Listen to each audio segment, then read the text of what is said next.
I never thought a single old photograph could turn my entire family upside down, but that's exactly what happened the day I opened that box. It started really ordinary, like any other weekend, nothing special at all. I was helping my mother clean out the attic because she said she wanted to get rid of old junk before winter, and honestly, I didn't expect anything interesting. Just dusty clothes, broken decorations, maybe some old school notebooks. But then I found a sealed cardboard box pushed all the way into the corner, almost like someone had tried to forget it existed. It didn't have a label, just a strip of old tape that had turned yellow over time, and when I asked my mom about it, she went completely still. Not just surprised, but the kind of stillness that makes the air feel heavy, like something just shifted in the room. She told me to leave it alone, but I could see it in her face that she already knew I was going to open it anyway. So I did. Inside, there were a few old documents, some letters tied together with a faded ribbon, and at the very bottom, a small stack of photographs. At first, everything looked normal, just old family pictures from years ago. But then I saw one photo that didn't make sense. It showed my mother, much younger, standing next to a man I had never seen before, and between them was a child. A child who looked familiar in a way I couldn't explain immediately, like I was looking at someone I should recognize but couldn't place. I remember asking her right away who it was, and that's when everything changed. She didn't answer at first. She just took the photo from my hands and stared at it like she was trying to decide how much truth I could handle. Then she said something very quiet, almost like she didn't want the attic to hear it. She said that some things were buried for a reason, and that I shouldn't dig any further. But of course, by then, it was already too late for that. Because in that moment, I noticed something else inside the box, something I hadn't seen before. A hospital envelope with a name on it that I definitely recognized, but couldn't connect yet. And the second I saw it, I felt this strange feeling in my stomach, like I had just stepped into a story that didn't start with me, but somehow ended with me standing right in the middle of it. I remember just standing there in the attic holding that hospital envelope, because the name on it was mine, but the date was wrong. It was dated years before I was supposed to be born according to what I always believed, and for a moment I honestly thought it was just some mistake, some paperwork mix-up that didn't mean anything. But my mother's face told me it wasn't a mistake at all. She asked me to sit down, like she needed me physically lower before she could say what she had to say, and I could hear my father downstairs, but she told him not to come up. That was the first time I understood this wasn't just some small hidden detail, it was something they had been protecting for a very long time. She finally said that the child in the photograph wasn't just some kid, and when she said it, her voice cracked in a way I had never heard before.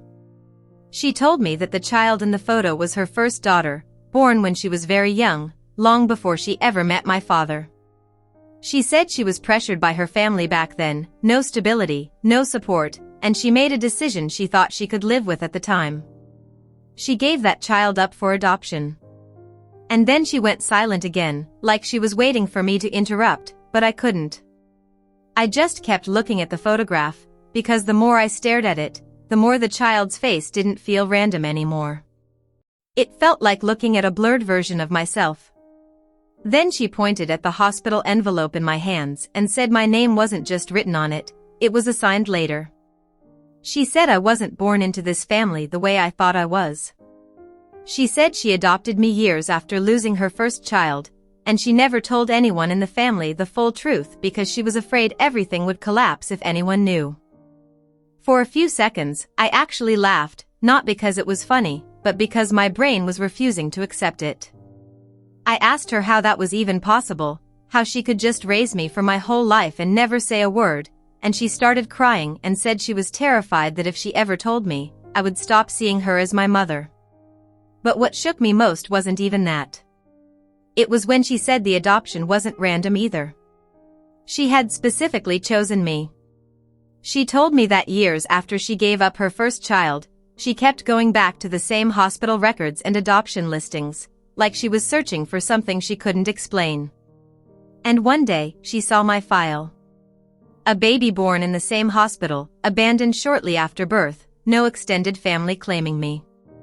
She said something about it felt like fate, or maybe guilt, and she applied immediately. That's when everything in my head started connecting in a way I didn't want it to. The strange familiarity in that photograph. The way I never quite looked like anyone in the family. The small inconsistencies in stories about my birth that I never questioned before because they were always brushed off with simple explanations. I asked her the question I didn't really want the answer to. I asked her if I was her first child. And she said no. She said I wasn't her first child, but I was her daughter's child. That made no sense at first, and I remember telling her that, but then she pulled out another letter from inside the box. It was older than everything else, and it was written by a woman I had never heard of before. But in the letter, she referred to me as her granddaughter. That's when it finally clicked. The child in the photograph, her first daughter, had grown up, had a child of her own, and that child was me. My biological mother wasn't the woman I had been calling Mom my whole life. She was my grandmother. And she had adopted me after her own daughter died. My mind just went completely quiet after that. Not emotional quiet, just blank, like there was no room left for anything else. She explained it slowly after that, like she was trying to make sure I didn't break under it. My biological mother had passed away when I was still a baby, and my grandmother couldn't bring herself to let me go into the system again. So she did what she thought was the only way to keep me safe. She legally adopted me and raised me as her own daughter, restarting the entire story so no one would question it. All the documents, all the silence, all the secrecy, it was all built around that one decision. I sat there for a long time just holding that envelope, not really moving, until my father finally came upstairs anyway because he couldn't take it anymore. He saw my face, saw the box open, and he immediately understood what had happened without a single word being said. He didn't deny it. He just sighed and said he always knew I would find it eventually. And I asked him why no one ever told me, why they let me live my whole life not knowing who I actually was. He looked at me and said they didn't want me to grow up feeling like I was borrowed. The room went completely still after that, and I remember standing up slowly, putting the photographs back into the box one by one because my hands were shaking too much to hold them properly. My mother kept saying my name softly like she was trying to bring me back into the moment, but I couldn't really respond in any meaningful way. When everything was finally back in the box, I closed it and pushed it back into the corner where I found it. Then I looked at both of them, still standing there in that attic surrounded by dust and old memories, and I just said, "I'm going outside for a bit." My father nodded like he understood exactly why I needed to leave, and my mother reached out like she wanted to stop me but didn't. So I walked down the stairs, opened the front door, and stepped outside into the cold air without looking back.